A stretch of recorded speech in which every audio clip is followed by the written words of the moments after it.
Hey guys, Resolute is back. Well, we're back for specials. The first special we're doing is about Bitcoin. Now, Bitcoin is going probably to be the primary way that people utilize currency. So, Dean McRae got at the forefront of this all, so you have all the information you need in the following special. Dean McRae, Stephan Livera, Bitcoin expert. Check it out. Okay, ladies and gentlemen, I'm sitting here. I'm the Freedom Chef, Dean McRae, and I'm sitting here with Bitcoin guru. I'm sure he'll clarify his qualifications and details in a minute. Stephan Livera, thank you for being here with us on Resolute TV for our episode 1, our inaugural episode showing 7:30 on YouTube Sunday nights.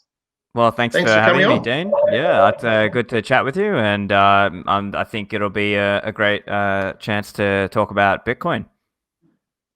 Well, they tell me that's your area of expertise, that and some libertarian philosophies. So we'd love to hear about it. I'm sort of no Bitcoin expert by any stretch, but I'd love to learn. And I know a lot of people who, you mentioned the term Bitcoin, and they get pretty nervous. But if ever there was a time to be nervous, they're nervous now about multiple other things. So let's teach them about Bitcoin. Yeah, let's do that. So, look, I guess just a little bit about me. I'm known within the Bitcoin world because I run a Bitcoin podcast. It's called the Stephan Livera podcast, and I host many of the well-known Bitcoin people and Austrian economics people on there as well. And I approach it. I am a libertarian as well, and so I'm taking more of like what you might call a techno-libertarian approach. It's this idea of, hey, what if we wanted to create this parallel or alternative money system that didn't really rely on the existing system, and it allowed people to send money anywhere around the world.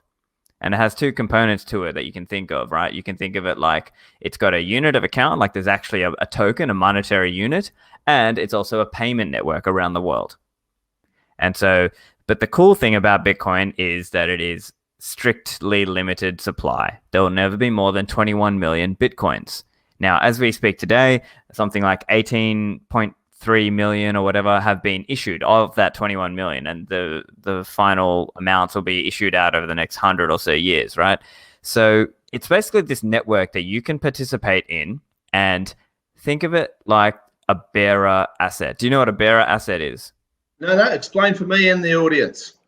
Yep, so think of it like a bearer asset is something that you can hold that is not somebody else's liability. A good example is gold, right? You can hold that gold, and you know, it's not somebody else's liability. And that's different because in a fiat money system, a lot of people's assets are also somebody else's liabilities, right? So if you have an account with the bank, you have however many dollars in the bank, like whatever, you look like a rich guy, you might have, $2,000 in your bank account. Living large, mate, living large, yeah. And so that bank has that liability to you for the $2,000 in your bank account.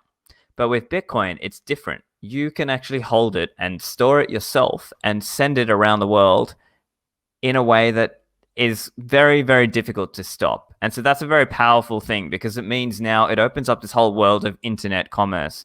And as you've seen, nowadays people are getting deplatformed and payments censored and so on. Bitcoin is an option for them, for anyone like that. And you obviously, people might have heard things like the Silk Road and so on and stuff like that. Obviously, it's not all like illegal stuff, right? It's actually, there's a lot of people who just want to use it as a long-term investment or even thinking of it like a long-term savings. So that's in a nutshell how most people are thinking about it. So like if I had to sort of summarize that, I would say it's like this savings technology and a payments technology. It's both of those two things combined into one. Now, it sounds pretty brilliant. So I've got the libertarian streak in me fairly firmly. So I love the idea of anything that's a bit off grid, a little bit out of kilter of what mainstream Australia and the rest of the world's doing. And with everything going on currently with the economic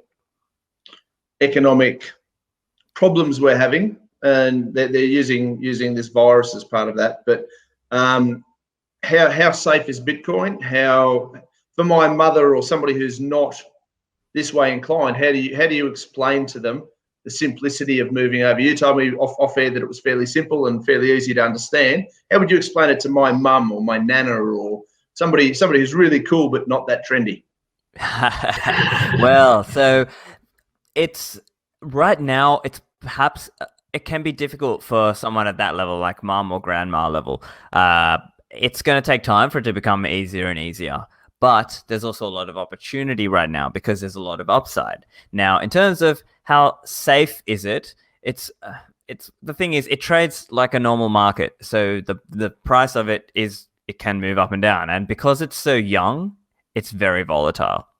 However, people who have bought and held for a longer period of time, they've done pretty well out of it, and we are seeing a halving coming soon. So, like historically, like we've seen like a bull run happen after that halving. So again, it's you don't know if it always will be like that, but basically. That's a time now where a lot of people are excited about Bitcoin. It's like a good time, if anything, like buying time wise. Personally, I'm trying to accumulate more. So yeah, but anyway, in terms of how people can use it, basically the way you do it is you might start by downloading a Bitcoin wallet. You can download one on your phone. So a good example on Android is this one called Samurai Wallet. Another one for iPhone, you might look up something called Blockstream Green, or another one called HODL Wallet, like HODL Wallet. So there's some good example ones that you can just download. And you can go to a Bitcoin meetup, right? Obviously, right now during all the Corona stuff, we're not having meetups and so on. But we're meeting up now. Yeah. This is why we're doing this. So Yeah, we can do that. We set up a Bitcoin club. Exactly. Or if you know someone, you can just buy. You can like say transfer them $10 AUD, and then they can send you $10 Bitcoin, just so you can get a sense of how it works, right? And so each Bitcoin is divisible down to 100 million Satoshis. So think of it like you got dollars and cents, you got Bitcoins and Satoshis, or Sats, as we say. Okay. And so the way Bitcoin, that's kind of the basic high level. And then as you get more advanced into it, then you start looking more about, okay, how do I secure that better? And maybe I'll start using what's called a hardware wallet. And maybe once you've learned how to use a hardware wallet, then the next level is running a Bitcoin node, which is actually validating your own Bitcoins. Now, again, this is all, some of that stuff's more advanced, and I'm not expecting people to kind of go zero to hero. It's a progression journey. So I would say you start what I'm with a wallet. Yeah. hoping with having you on here would be, obviously we're planning 10 weeks up front. Would you be willing every sort of week or just a couple of real basic pointers for the average Joe? So step one, guys, if you're interested in Bitcoin, this is the first thing you need to look in. So the Bitcoin wallets you just spoke about. So next week, maybe you jump on and we talk about what your second step would be and why and how it works. You actually sent me some documentation about Bitcoin. I was talking about, I have a bit of an interest in micronations, and was sort of, I've been studying them a little bit. I find them really interesting concept. And I contacted you. This is sort of one of the ways we've started to get to know each other, and it sounds like a really great isolated system that works outside of traditional. I'd love to be able to share with our ongoing audience, bit by bit, sort of an idiot's guide, if you will, because I'm an idiot and I'll be learning all about it as we go, and I'm looking forward to it. I think it'll be great. Yeah, I'm looking forward to that. I'm absolutely happy to do some ongoing, week by week. Here's your next step. Here's the next thing to learn this little concept, and then hopefully by the end of it, everyone has built up their knowledge and their ability to transact in this alternative system. And it's a whole new world. Yeah, exactly. Now, the only hole I can see, just off my layman viewing, what happens if the internet goes down? So first of all, if you already hold those Bitcoins, nobody can, and you've secured them correctly, just because the internet went down doesn't mean you've lost your coins. You've still got them. So so again, there's mathematics and cryptography and all this stuff. We don't need to get into the technical details, but the basic story is when you set up that wallet, you write down what's known as a 12-word mnemonic seed, or 12 or 24 word. And that is your backup. And that means those Bitcoins will be yours. And just because even if the internet went down, you still wouldn't lose those. And then once the internet comes back up, then you can start transacting again. Yeah. Okay. Right? So, but if the internet, for example, say with the coronavirus, they go, right, internet's shut down. Now, I'm imagining if that did, that'd be a pretty extreme version in modern society. But if it did, essentially, the Bitcoin wouldn't have any day-to-day value until that internet's back operating and we're digital again. Right. Yeah. So the thing is, I think the value would still be there. And this is one of those things where I don't think it would be like the whole internet shuts down. It might be in certain countries where it becomes censored.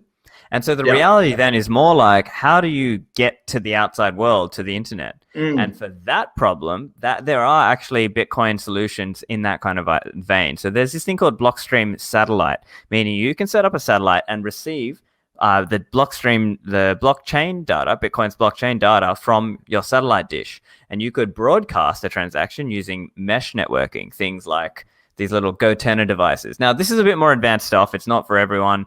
Of But course, of course. yeah, but there are potential possibilities and ways to still transact even if your normal internet has gone down.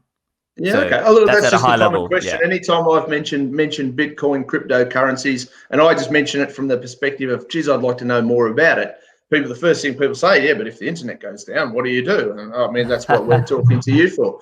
So from a layman's perspective, it's interesting to sort of go, oh, okay, well, yeah, it can still be navigated regardless. And there's only so much non-digital that the world's ever going to be again, I suspect. Yeah, at this point, the internet's not going anywhere, right? It's furniture now. Like we just Well, it is. It's more common than anything else. I was talking to a youngster the other day who was confused that the toaster wasn't on Wi-Fi. there But can be security problems with that too. But yeah, go on. they are heading in that direction. Yeah. So Yeah. look, a bit about you. So look, we've met a couple of times now. We met at a book launch. We've met at Liberal Democrat events, as we're both sort of friendly with those guys. How did you get into Bitcoin? What's your background? Where are you from? What makes you an expert? Why should these guys listen to you and take notice of you and your podcast? Right, yeah. So look, my podcast is really well known in the Bitcoin world. I host many of the leading Bitcoin voices. Have been around the Bitcoin scene since, let's say, late 2012, early 2013. So I've been around a while. And essentially why I got interested was from a libertarian perspective. I saw the power and the ability of this technology to challenge central banking. And that is what got me really interested in it. And basically ever since then, I've been really always just trying to learn as much as I can about Bitcoin and talk about Bitcoin. And then so I got to a point where I was unsatisfied with the level of the material being put out there in terms of podcasts and stuff. I thought there was a limited number of good ones out there. So I started my own. So basically I was kind of scratching my own itch. And then over the course of that, this last 2 years or so, I built up an audience around this. I've got on Twitter today, as we speak, I've got around 24,000 Twitter followers, and I've got about, on average, 7,000 listeners on the podcast on each episode. So that is hopefully an indicator that the podcast is something worth listening to. It's highly educational and it's known for being a very high signal, low noise podcast. In terms of my background professionally, I came from the chartered accountant auditing world. So that was my background. I studied accounting and finance and information systems. But now the podcast is actually my main thing. I was about to say you're a numbers guy, definitely a numbers guy. Yeah. That's right. So I mean, the podcast is there. It's a resource for people to learn about Bitcoin, and I've also have a website. Yep. So that is stephanlivera.com. So I've got two websites. So one is stephanlivera.com, and the other one is Ministry of Nodes, NODES, ministryofnodes.com.au, and that's where me and one of my longtime friends write a lot of Bitcoin educational material, and we put up guides, and we've got a YouTube channel, and that's kind of like, how do you do it? How do you put some of that stuff into practice as well? So they're kind of the main resources. Yeah. No, look, that's great. Well, hopefully everybody who's going to watch this program next Sunday when we go live will be keen to jump on there and learn and have a look, and you'll get some new followers and a lot more interest in, well, not that you don't already have a great audience by the sound of it, but hopefully we can expand that more into the average Joe world. I have a feeling that people who are already in Bitcoin are already internet driven tech guys, people in that sort of realm. I find, particularly when I go to libertarian events, I'm sort of that crossover between the super intellect and the average Joe who's I'm a chef by trade. I'm not a tech guy. So for me to be able to introduce these guys to this new stuff and all these new technologies sounds really, really like a great opportunity. So I'm looking forward to working with you over the next at least 10 weeks while we make Resolute TV a good source of introductory information for people to learn new things. Yeah, of course. Thank you, and appreciate the invite. Loading. Hey guys, ladies and gentlemen, Stephan, Livera, our Bitcoin experts here again. Thanks for coming on a second time. How exciting. And we're going to do episode number 2 of An Idiot's Guide for Bitcoin. So since we last spoke, I've downloaded a HODL wallet. That was one of your recommendations. Yep. What's the next thing all of us idiots should do with our Bitcoin? So that's a HODL wallet. That's sort of what it looks like. Yep. Yeah, so that's one of the wallets. I haven't actually used it myself, but one of my friends who's a Bitcoin guy, he recommended that for iPhone people. Now, my favorite, so if you're on Android, my suggestion is Samurai Wallet. And if you're on iPhone, go for HODL Wallet. Now, what this is, think of your Bitcoin wallet like it's a little keychain or like a little key ring. And so the way Bitcoin works is you hold the private key, and that private key is kind of like, you know, when you go and log in on your bank, you got like a password and a username kind of thing. Think of it like that's like your password. So don't give anyone your password, basically. And so when you set up on that wallet, typically it will get you to write down 12 words. That is a 12-word seed. Now, the important things to note, that is your backup for all the Bitcoin transactions you will do on this wallet. If you ever lost your iPhone, you'd need to recover that little paper backup of those 12 words. Now, a couple of tips. Do not keep an electronic copy of it. Don't keep it online. Don't put it on Google Drive. Don't put it on Dropbox or in your email. Or don't tell people. This is a secret, and you got to keep it secret because these are your private keys. Okay? And so, but hang on, the government's asking for us to tell us all these things at the moment. Shouldn't we just give them all these passcodes? It's for our safety, isn't it? That's right. It's for your safety. Yeah. Safety, so I feel safer. That's right. And so, I mean, you're right. You're absolutely right as well, because the whole thing with Bitcoin is we have to learn to be self-reliant in some ways. And that's, I guess, for libertarians as well. It appeals to that philosophy a little bit more because you take personal responsibility for your Bitcoins. Now, be wary, though, because it's like great power, great responsibility, because you can spend whenever you want and no one can stop you. But if you lose your iPhone and if you lost your 12-word seed backup, your Bitcoins are gone. Okay? Yeah, now, right. Yeah. So the way to think about it, though, is you start small and just slowly build your way up. And as you learn, then you become better and better. And eventually, like in future episodes, we might talk about how to run your own Bitcoin node and more advanced stuff like using a hardware wallet and things like that. But for now, just to keep it simple, the way we would do it is, let's say you want to buy some Bitcoin. You could, right now, there's not many local physical meetups going on, obviously, with all the Corona stuff on. But once we do open up and let's say meetups start happening, you can actually buy Bitcoin in person for cash, right? So you could, come up to me and say, hey man, I've got, $50 or $20 or whatever you want to buy off someone, and they can sell you that Bitcoin. And the way it would work, let's say we wanted to do a transaction and you wanted to buy $20 of Bitcoin. You would give me $20 of cash, let's say, and then I could pull out my Bitcoin wallet, like my Samurai wallet on my phone, and then scan the QR that you show me. And so the way your HODL wallet works is you can click generate receiving address or like receive, and that will show a QR code and an address. And then I would scan that. And then what I would do is I'd put in, how many Satoshis am I trying to pay you, right? So for example, if it's $20 at today's prices, that would be, let me look it up now just to make sure I'm getting it right. Yeah. And for anybody who didn't watch last week, the Satoshi is sort of the Bitcoin equivalent of cents as opposed to dollars. Yeah. So it's like dollars and cents. So right now, so right now, 20 AUD is about 187,000 Satoshis. So for example's sake, I would send you about 187,000 Satoshis. And then after some time, that transaction would confirm, and you would receive it and you would see it in your wallet straight away. It would mean like the transaction is out there, but it hasn't confirmed yet. And then after about 10 minutes, it'll usually confirm, and then you're good to go. Now you can spend to whoever you want. And Yep. you could go to an online store. There are some online places such as bitrefill.com, and they can sell vouchers for all sorts of things like Starbucks. I don't know if you like coffee. They got all sorts of different things there. They got games, vouchers, phone credit, all these different things that you can buy with Bitcoin. And so, Right, okay. yeah, and so you can basically, the process for you when you want to spend some Bitcoin is you would basically pull out your wallet, and usually they've got a scan or a send button, and basically Yep. scan the QR, and then you type in how much you want to pay. Let's say I want to pay 100,000 sats, and then send, and then boom, off you go. So it's almost like a tap and go, like for people with their cards, except you're doing it with phone to phone, and you're doing it with the little icon on the iPhone or your Android phone. Yeah. So you use those little QR scan things, and you can. They look, for people who don't know, they look like a little barcode.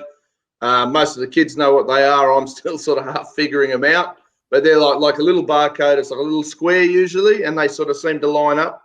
Yeah. And That's right. It's in like a little square. Yeah, that's right. And so generally that's the way we do transactions in Bitcoin. Now, there are more advanced ways, like you can copy and paste the address, like if you're on a computer. But for now, I would just say use the QR scanning. And even with... Yeah. And if you're just talking about small amounts of money, because again, like you start small, and I would say you can, and then you can scan on your computer as well. You know what I mean? Like you can go to bitrefill.com on your computer and scan it from your phone and pay it that way. So that's also like one way you can do it, right? Yeah, well. Yeah. And so the part that's really... Go on. There you go. I was just saying, one thing that's really crazy about it is that you can share an address. So for example, if you wanted to copy paste an address to me, you could copy that address from your wallet, paste it to me, and I could pay into that address. And if you open up on your wallet, it would show up like that 100,000 sats or whatever would show up on your wallet. If I gave you that link, that doesn't give you access to my wallet to do anything other than deposit Bitcoin or sats into that account. Is that correct?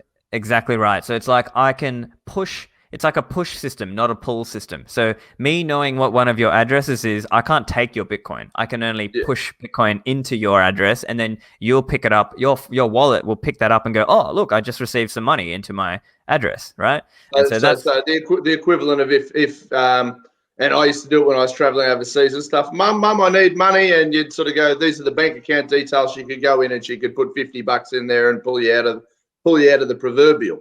So a bit similar, like I'm trying to translate everything back to really simple terms so that people sort of understand it. Exactly, yeah. Which is really, really interesting. Yeah, and another cool thing as well is imagine that we lived in a world where you didn't have to go and get foreign currency every time you traveled. You just had one money, right? Like just Bitcoin. And so I think Bitcoin is building towards this vision that we don't need to like constantly change back and forward between the different monies and conversions and all this stuff, right? Once people are kind of inside this parallel Bitcoin economy, they don't have to worry so much about that. They're just thinking, okay, how many Satoshis am I paying? Okay, 200,000 sats or whatever it is. And then, so that's why I think this is a good way to learn, just by starting with small amounts on your phone, and then slowly as you buy more and you get more Bitcoins, then you start thinking more about, okay, I'm probably walking around on the street with too much Bitcoin in my wallet. I need to start getting some kind of other security method to store some Bitcoins. And this is where things like hardware wallets or other wallets come in. But I would say another really good resource at this point, like after you've kind of done your first few transactions, I would say a really good resource is this thing called The Little Bitcoin Book. Now, it's a book by one of my friends, Jimmy Song, and eight authors actually, but Jimmy Song and Alex Gladstein are some of them. And I would say that is probably a really great resource that handles a lot of these early questions, the first questions that people normally have about Bitcoin. That's why normally when I'm working with a new coiner, as I say, a new person getting into Bitcoin, I will typically try to get them to have a small amount of Bitcoin just on their phone, and I'll give them a copy of The Little Bitcoin Book. You can get it on Amazon, and if you just type The Little Bitcoin Book, that's a great one. If when we finish, Stephan, you can send me a link to his book and the details. We'll put it in the description of Resolute TV's, the description box and all that sort of stuff. Yeah. So anybody who's looking can sort of know where to look, and that'll be fantastic. That'll be a great add-on.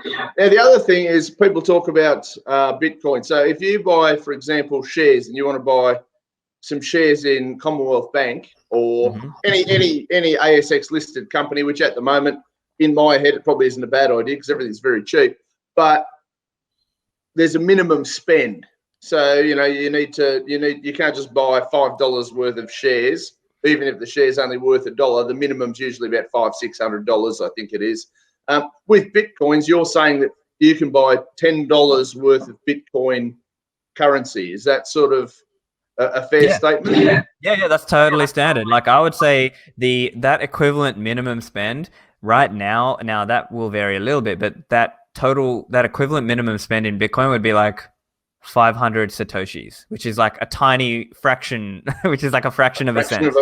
Right. So it's tiny, right? So basically, you can. So in terms of people who want to buy Bitcoin, probably the main ways are try and go to a local Bitcoin meetup, or there are some platforms online like HODL, HODL.com. That's a good one.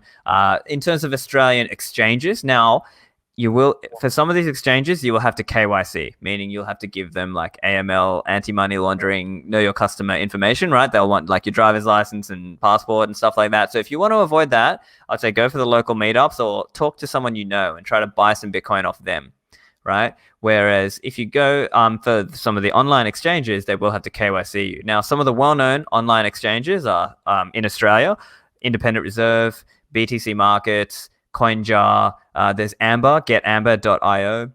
There's some of the well-known Australian exchanges. There's this one called Bitteroo. There's some of the Australian exchanges. So just to give your listeners some options, right? Yeah. No, look, that's great. All right, look, Steph, we're around our time for today's episode or this week's episode. Thanks so much. That sounded great. Hopefully everybody's paying attention, and soon we'll have some new Bitcoin entrepreneurs bouncing around.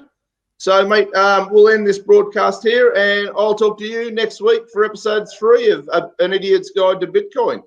Thanks, Dean. See you next time. Thanks, Steph. Bye. Hey, gang, back again. Stephan Livera, Bitcoin for Idiots. Mate, last week we ran through everything that's been happening in your world, Bitcoin world. You were kind enough to, since I'm doing this step by step with you, you transferred me $10 worth of actual Bitcoin into this wallet that I've now got, this HODL wallet. And I've been watching it throughout the week just out of interest. And I've noticed that this $10 turned into $10.05 at 10 minutes of you transferring it. And guys, he transferred this $10 over the computer. We did it via the laptop. That was how amazing this thing worked out to be.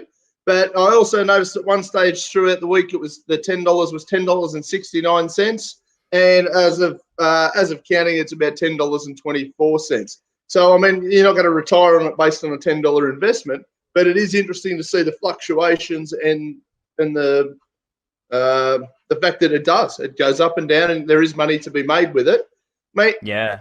If you were me and I was there going, okay, look, I'm really pumped now. I've watched how this works.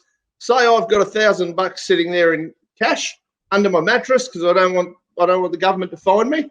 There's $1,000. I want to put it into Bitcoin. What would I do next? Where would I go? Okay, so let me talk through some of the different options here. So I guess if you are comfortable with going through the AML KYC process, then there's certain exchanges that make it easy. So there's two pathways you can kind of go down, I would say. So in the KYC world, if you're comfortable with that, knowing that just for us dummies, a KYC is... Yeah, so it means know your customer, or AML stands for anti-money laundering, meaning when you sign up with that Bitcoin exchange, they will ask for certain details like what's your driver's license number or what's your passport number and things like that, because they want to verify your ID. And then that will also be reported potentially to the ATO. So if you're comfortable with that, here are some of the options, and I'll talk about the other option if you're not as comfortable with that. So the main one there, some of the big Australian exchanges, some of the well-known ones. One is called Independent Reserve. Another one is called BTC Markets. Another one is called getamber.io. Another one is Bitaroo. So these are some of the big Australian or well-known Australian exchanges. And so you can go and sign up with them, and then you can deposit some money in through that once you've gone through that KYC process, as we mentioned. And then most of them now have a Pay ID as well. So you can, if you're used to Pay ID with your phone, and you can Pay ID $100 into that exchange or $1,000, and then you'll have 1,000 AUD sitting on that exchange. And then you can buy Bitcoin. And then what you would do is you go into the exchange window, and there's a little withdraw function on that exchange.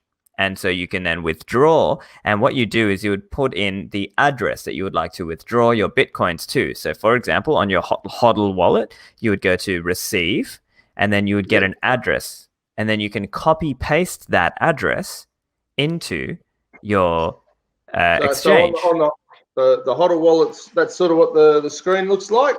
Yeah. And so from there, you've got your receive and you've got your send. It seems like a very, very simple interface. Yeah. So if I want to receive monies into that wallet, I just press receive and then add the address and the accounts and So what it will do is it will show a QR code, like one of those, kind of like a barcode sort of thing, but in a square format. And it will also show a string of text. It might show BC1, blah, blah, blah, blah, like 30 characters. So what you would do is you would copy that and then paste that into the Bitcoin exchange withdraw window. So on the website for this exchange, so for example, Independent Reserve or one of these other ones, you would go in there and do withdraw. And then basically withdraw the Bitcoins out of the exchange into your HODL wallet. And now you are holding the keys. You are holding those Bitcoins, and you can spend them to anyone you want, and basically nobody can stop you. Now that's the KYC pathway. If you're more concerned about your privacy, then I would suggest looking at a platform known as HODL. So that's spelled HODL.com. Then you sign up with an account there. That one, it's like just an email. You don't have to give ID and KYC and all that stuff. And then you can go to buy Bitcoin, and you can find different offers for Australia. And now this one is more like a peer-to-peer trading platform. So you can find people on there, and they might be offering to say, okay, you can exchange cash in person, or they might do it for a bank transfer, or they might actually do cardless cash. So they might say, hey, give me the cardless cash withdrawal code for $500, and then I will release $500 of Bitcoin into your address. And so again, the same kind of way, you go in there in your HODL, and you would put your receive address, which is again out of your HODL wallet. You would paste that address in, and then when you've bought it, then that money will, once you've gone through that transaction, it will come to you. Now, the caveat here is you will pay a slight premium above the spot rate, because this is kind of like the premium that you're paying for non-KYC. Typically, it's like 3 to 5%, I would say, estimated. Now, you can find different offers on there, and sometimes you can actually find people who are basically selling it at spot rate. So you're not really even paying more for that. And then, so basically, if you go to hodl.com, also, actually, I've got a referral code, so you'll get a slight discount if you type in Livera, Livera, for HODL. So if you're interested, you can use that. Okay, so everybody watching, that's the next thing to do, and you get a kickback for that as well. Yeah, so I'll get a small part of that, and then you also will get a cheaper fee for your transaction as well, rather than what the default. That's called a win-win, and no good to us if you're not making some money on your own either. We've all got to eat, so that's fantastic. Yeah, so I'd say they're the two main options, and then you can basically from there slowly improve your knowledge about Bitcoin, right? You can subscribe to my podcast, or you can research online, or you can keep an eye out for the coming episodes, which Dean and I are going to do. And we're going to talk you through some of the basics about Bitcoin, a little bit about how it works, some of the history of money, some of these different ideas, and why you should focus on Bitcoin specifically. So there's a couple different ideas there. Did you have any other questions at this point, Dean? Or is there anything I could cover again? So if you wanted to go the non-approved route, and you had your $1,000 there, your best bet would be to go through this HODL and go and meet somebody. You almost got to meet them in person to do that, though, haven't you?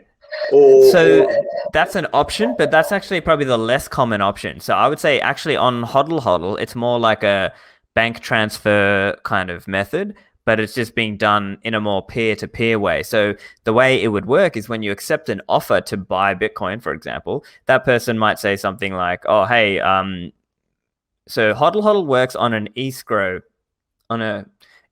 basis. So it uses kind of like a special setup where basically the seller has to move some Bitcoin into a kind of like a special like a holding container account address. almost. Yeah, kind of like a Bitcoin holding account, right? I don't want to go into the technical details, but kind of like a Bitcoin holding account. And when you send over when the platform says, "Hey, now's the time for you to transfer your $200 over to this bank account," then you would do the bank transfer.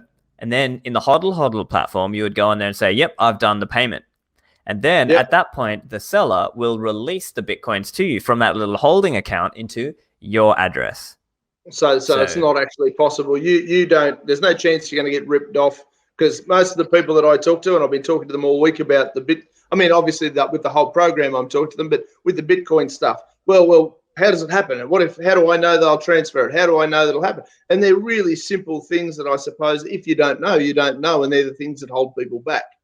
So let me answer that. So I would say the main things to think about there. So obviously with HODL HODL, there is a risk of scamming and so on the platform. But again, it's like eBay. If you've ever bought anything from eBay, it's the same kind of idea. You look for people with a good reputation. You don't take an offer that looks like it's too good to be true. And generally, you'll be okay as long as you're using that reputation system. Just like if you've ever used Uber, you're trusting the reputation system of Uber.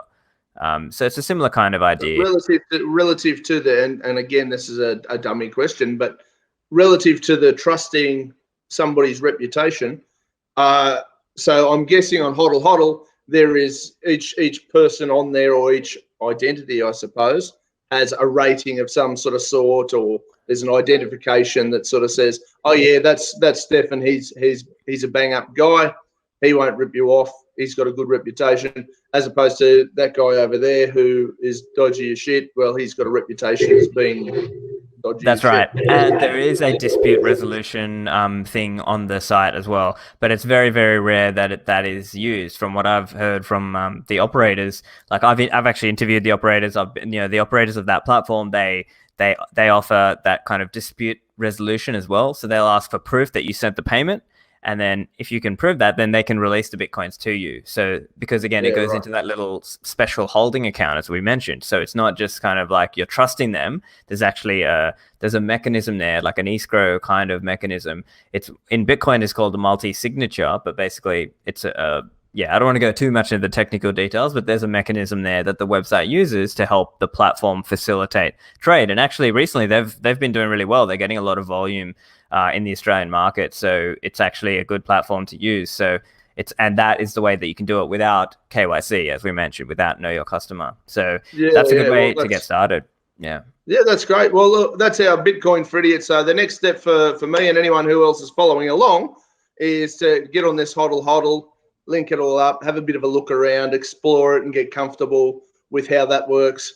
And then know your customer, if that's the route you want to take, go and have a look over there and see. And there's a whole bunch of different trading platforms that you can do that on, which is really cool and interesting. So Stephan, mate, we were just talking before, and you've already mentioned that we're going to start expanding on some stuff Bitcoin wise. And we're doing some expansion stuff just because people are loving it. So let's do that now, mate. Why Bitcoin? Why not Ethereum, Litecoin? There's almost hundreds of them now, isn't there? So what's you're just a Bitcoin guy. Why do you prefer Bitcoin over the rest? What are the pros and cons? What would stop you from buying? I mean, I know John McAfee, the guy from McAfee Home Security. He's always batting on about different ones, and he seems to do okay out of it. Why Bitcoin? Yeah, so it's a great question. So it ultimately comes down to understanding what is the thesis. So the thing with Bitcoin, it's been designed to be actually decentralized. And Bitcoin has been designed to have a hard cap of 21 million. There will never be more than 21 million Bitcoins. And so that is a very strong thing in the Bitcoin community, because when you hold one Bitcoin, that's 1 out of 21 million. There will never be more than that. Now, while it's possible that there are scams using Bitcoin. Bitcoin itself is not a scam, right? And so what it is, but the challenge that I would say with many of these alternative coins is that really they're not actually that decentralized. They have a kind of a benevolent dictator who's in charge, or they have a foundation that could be seized or stopped by a government or some powerful business. And so the idea with Bitcoin is that it's a peer-to-peer currency that no one person, no one company, no government controls. And that, in a sense, is what helps Bitcoin be so valuable, because it's kind of like this Switzerland. It's kind of like this neutral land that nobody kind of fights. And so that is sort of the promise with Bitcoin. And so that is why sometimes now there are alternative currencies that are trying to market themselves as like, oh, okay, more transactions than Bitcoin or whatever. But the reality is, with many of these cryptocurrencies, they're making certain security or privacy trade-offs that Bitcoin does not make, or ability to scale. And so, meaning, could it be used by many, many, many people? And Bitcoin is making those intelligent trade-off decisions because the developers of Bitcoin actually care more about maintaining the ability of Bitcoin to operate under adversarial conditions, right? Conditions where somebody's trying to stop Bitcoin or shut it down, and it's been being attacked for years and years and years. It's been around since early 2009, and here we are in April 2020, and it's still going, and it's basically not going away anytime soon. And so that's why I also am I believe it's important to point out that there are very strong network effects around Bitcoin, and you can't just so easily copy those, right? So you can copy paste the code of Bitcoin very easily. You could start your own alternative coin just like that, but you wouldn't be able to replicate the network effects that Bitcoin has in terms of how many merchants there are who want it, in terms of how many exchanges support it, in terms of how many users there are, in terms of how many developers. And don't forget that these network effects are they're very, very strong. They're like this gravitational pull, because think about it this way. If you are a developer, you want to build some software, make software that works on top of Bitcoin and work with Bitcoin. You want to do that rather than work on some altcoin, because many of these altcoins, they come and go. In a couple of years' time, many of those altcoins won't even exist, or they'll just be less relevant. Whereas Bitcoin started in 2009, and it's been only growing in relevance since then. So I did a little bit of shady homework, because one of my hobbies is I like to look at the who. It's all well and good to go, oh yeah, somebody invented Bitcoin, or somebody invented Netflix, or somebody. There's always somebody behind that really A-grade idea. And from what I read about Bitcoin, is this guy's a complete mystery. If it's just one guy, you probably explain it far better than I do, but the gist that I got was nobody knows who this guy is really, other than this sort of pseudonym that he sort of had, he, she, nobody's quite sure. Can you elaborate on that? Because that's pretty interesting. Yeah, so that's one of the crazy stories. And you could also say Bitcoin is probably one of the greatest stories that the internet ever told. And Bitcoin really it came from the internet. And so historically, for decades, there was this group known as the Cypherpunks, a bunch of people who were trying to create digital cash. Now, there were earlier attempts that tried but failed or didn't pick up for one reason or another. So things like BitGold, B-Money, and others. Now, Satoshi Nakamoto, whoever they were probably a cypherpunk on the mailing list, and they were probably looking for this way of creating peer-to-peer digital cash in a hard money. And so that probably guided their thought, and they probably were also careful that they wanted to maintain their anonymity, because they knew that that could be a centralized point of failure. And so that is in some ways why the ethos of Bitcoin is very much about maintaining the security of the network and maintaining people's anonymity. Now, so the argument there would be that if some overreaching totalitarian government, as an example, or somebody at a Federal Reserve type level who controls the current money system got wind of it, the theory there would be, if nobody knows who's done this, well, they can't come and put a gun in our face and say, sorry, you can't do this, or if you do it, you've got to do it our way. That anonymity allows them to create this and kind of go, righto, we're done now. We're on a roll. Let's do it. Yeah, and that's right. And so we could also explain it like, remember, the code came out in, it was actually in late 2008, and the network started in early 2009. But now, Satoshi left the project, I think in 2010 or maybe early 2011. So it's been years and years since Satoshi was even around or involved. They basically left, whoever they were. And now the project is running on its own steam because there's open source contributors, like other developers and the code is all out there, open source. You can go and read it yourself.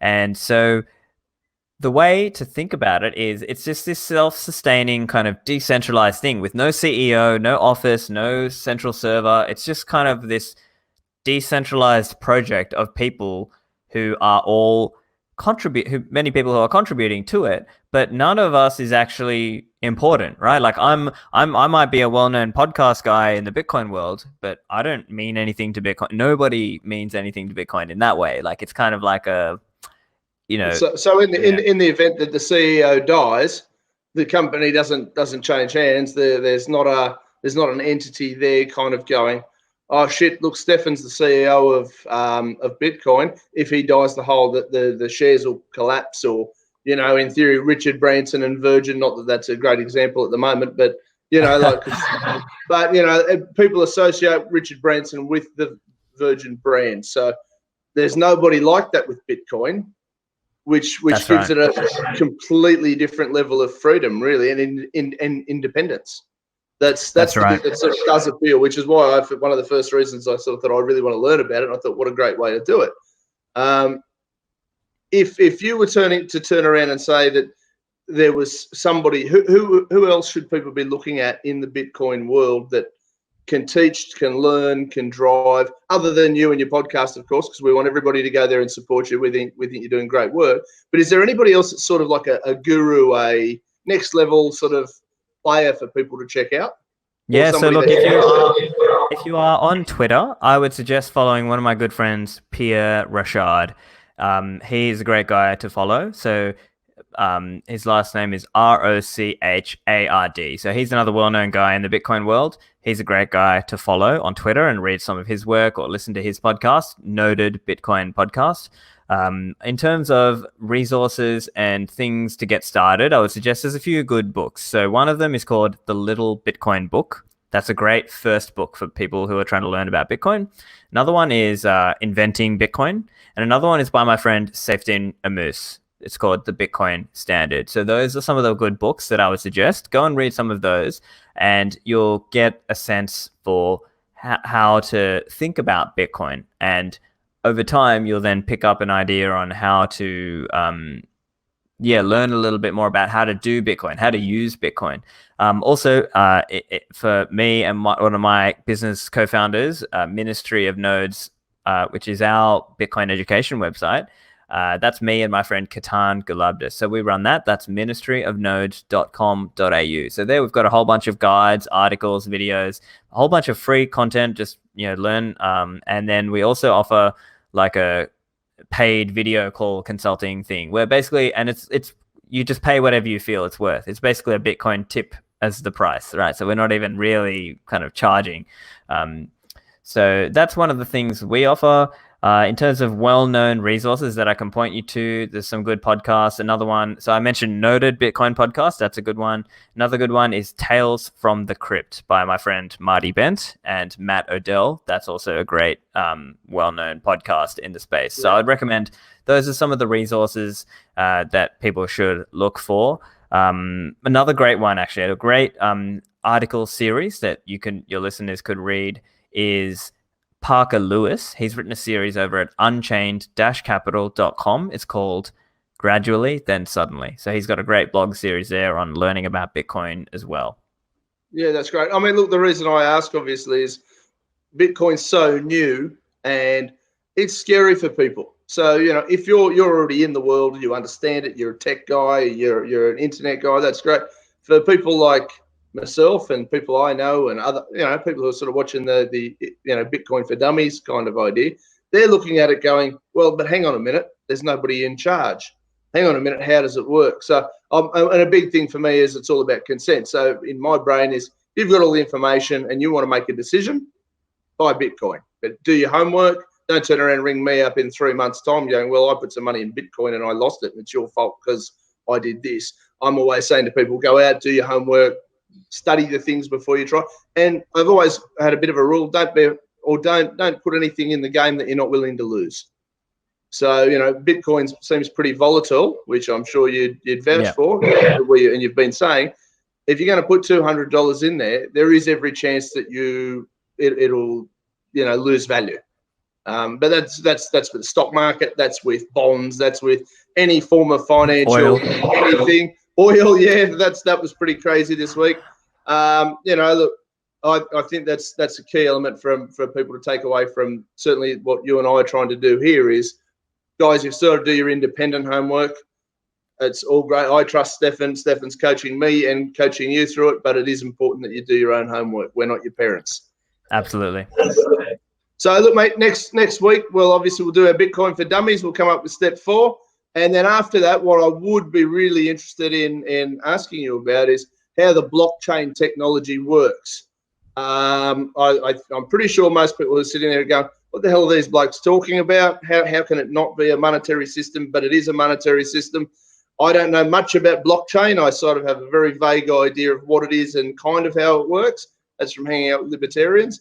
So if you're open for it, I'd love for you to be able to give us a good 15, 20 minutes on how the blockchain technology works. Again, we'll try and keep it simple so that of course, people like myself can kind of go, oh, okay, cool. But I reckon that'd be a spot on next step for us. Fantastic. I agree. Beautiful. All right. Thanks for your time again, Stephan, mate. Good to see you. You look well, safe in Coronavirus City, and we'll catch up next week. Thanks very much, Dean. I'll see you soon. Thanks, mate. Well, I hope you enjoyed part 1 of this special. Part 2 will be coming out shortly. Remember, Bitcoin is super important now, and it's probably the way of the future. So, we'll see you for part 2.